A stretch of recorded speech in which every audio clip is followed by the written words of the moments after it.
आज जब देश कोरोना के संकट से जूझ रहा है तो क्या किसी भी अधिकारी को घर बैठे वेतन देना जायज है? ऐसे वक्त में जब देश अपने सबसे बड़े संकट से जूझ रहा है, क्या इस वक्त देश में मौजूद सभी अधिकारियों से काम नहीं लेना चाहिए?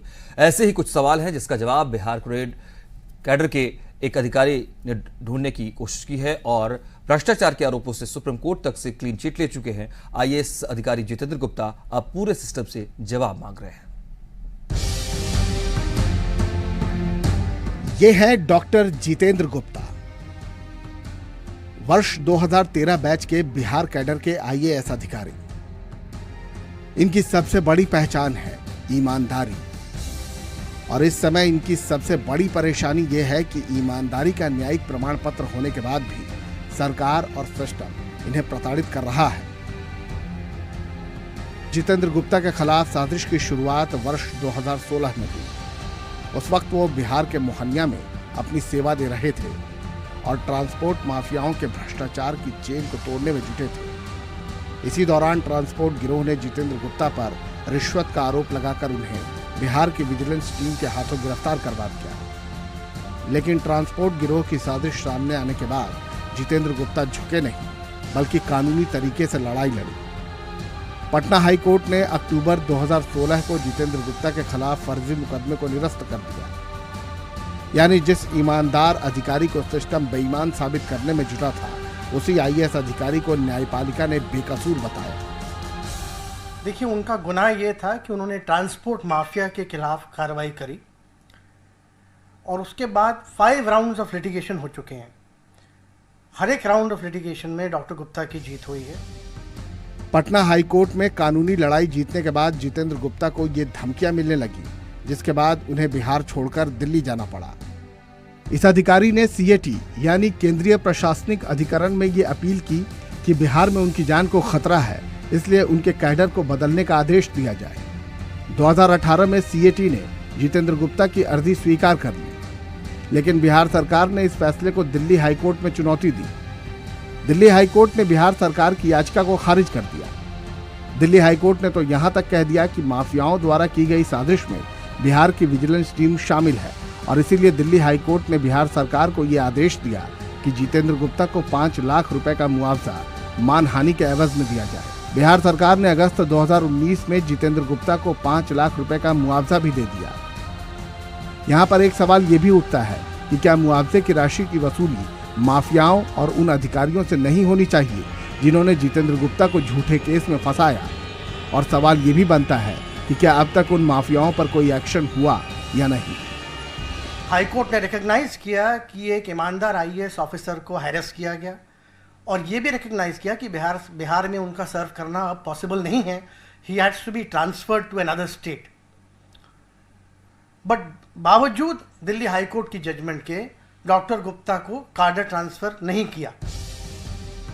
3 फरवरी 2020 को केंद्र सरकार ने कोर्ट में कहा कि अगले 3 हफ्तों में जितेंद्र गुप्ता को हरियाणा में पोस्टिंग दी जाए। स्क्रीन पर जो दस्तावेज आप देख रहे हैं, ये 3 फरवरी का सुप्रीम कोर्ट का आदेश है। सॉलिसिटर जनरल तुषार मेहता ने कोर्ट में कहा कि 3 हफ्ते में जितेंद्र गुप्ता की नियुक्ति हरियाणा कैडर में हो जाएगी। सुप्रीम कोर्ट में केंद्र सरकार की तरफ से जो लॉ ऑफिसर अपीयर हुए थे, उन्होंने एक स्टेटमेंट दिया कि इन्हें अब हरियाणा में ट्रांसफर कर दिया जाएगा। बट सुप्रीम कोर्ट के ऑर्डर के बावजूद भी अभी तक कार्डर ट्रांसफर नहीं हो पाया है और मुझे लगता है कि ये ब्यूरोक्रेटिक ऑब्ड्यूरेसी का उदाहरण है। 2.5 महीने बाद भी जितेंद्र गुप्ता को सरकार के बुलावे का इंतजार है। अब तक ना तो केंद्र सरकार और ना ही बिहार सरकार ने कोर्ट के आदेशों के अनुसार जितेंद्र गुप्ता की पोस्टिंग के संबंध में कोई फैसला लिया है। इस पूरे मामले में जी न्यूज ने बिहार सरकार का भी पक्ष जानने की कोशिश की, ईमेल भी भेजे, लेकिन कोई जवाब नहीं आया। बिहार कैडर के आईएएस जितेंद्र गुप्ता के मामले में हमने कार्मिक मंत्रालय का पक्ष भी जानना चाहा। मैंने कार्मिक मंत्रालय के सेक्रेटरी सी चंद्रमौली को एक के बाद एक कई मेल भेजे, कई रिमाइंडर भेजे और उनसे यह जानना चाहा कि कोर्ट के आदेश का पालन कब कराया जाएगा और इस पर मंत्रालय का स्पष्टीकरण क्या है और इस पर मंत्रालय क्या कहना चाहता है। ऐसा नहीं है कि किसी आईएएस अफसर के खिलाफ ये पहली बार हो रहा है। हमने कुछ रिटायर्ड अधिकारियों से इस पर बात की। जी मीडिया ने जब 2004 से 2007 तक कैबिनेट सचिव रह चुके बीके चतुर्वेदी से इस केस पर बातचीत की तो उनका जवाब था, ये सही केस है जिसमें केंद्र सरकार दखल दे, सारे सबूतों को दोबारा देखे, कोर्ट के फैसले को देखे और युवा अफसर को न्याय मिले। हमने कई पूर्व आईएएस अफसरों से इस मामले पर बातचीत की। अगर ऑफिसर्स का मनोबल सरकार इतना गिरा देगी तो अफसर कैसे नौकरी कर पाएगा? देखिए, लेजिस्लेशन का काम होता है कानून बनाना, लेजिस्लेट करना। एग्जीक्यूटिव का काम होता है उसको एग्जीक्यूट करना, उसको इम्प्लीमेंट करना। उस एग्जीक्यूटिव में बहुत से डिपार्टमेंट आते हैं, चाहे वो सिविल सर्विसेज हो, चाहे वो पुलिस हो, चाहे और डिपार्टमेंट्स हो। उनके अगर मनोबल इस तरह गिरेगा तो उसका बहुत बुरा असर पड़ेगा। जब कोर्ट ने उनके पक्ष में फैसला कर दिया है और उनको अपराध से मुक्त कर दिया है, उनके साथ एक बड़ी विशेष परिस्थिति हो गई है। यहाँ पर वो जेल में रहे, बेवजह उन पर गलत तरीके से उंगली उठाई गई। यहाँ हम एक बात और बता दें कि जितेंद्र गुप्ता के पास MBBS की डिग्री भी है और कोरोना वायरस के इस दौर में उनका इस्तेमाल किया जा सकता है। पिछले 15 महीनों में लगभग 15 लाख रुपए से भी ज्यादा सैलरी आईएएस जितेंद्र गुप्ता को सरकार दे चुकी है। इसलिए सरकार की ये जिम्मेदारी बढ़ जाती है कि वो जितेंद्र गुप्ता से काम जरूर ले। सवाल यही उठता है कि जनता के पैसों से अधिकारियों को सैलरी देने वाली सरकार आखिरकार ऐसे अधिकारियों को काम पर क्यों नहीं लगाती? क्या कोरोना जैसे संकट काल में एक मैन पावर जरूरी नहीं?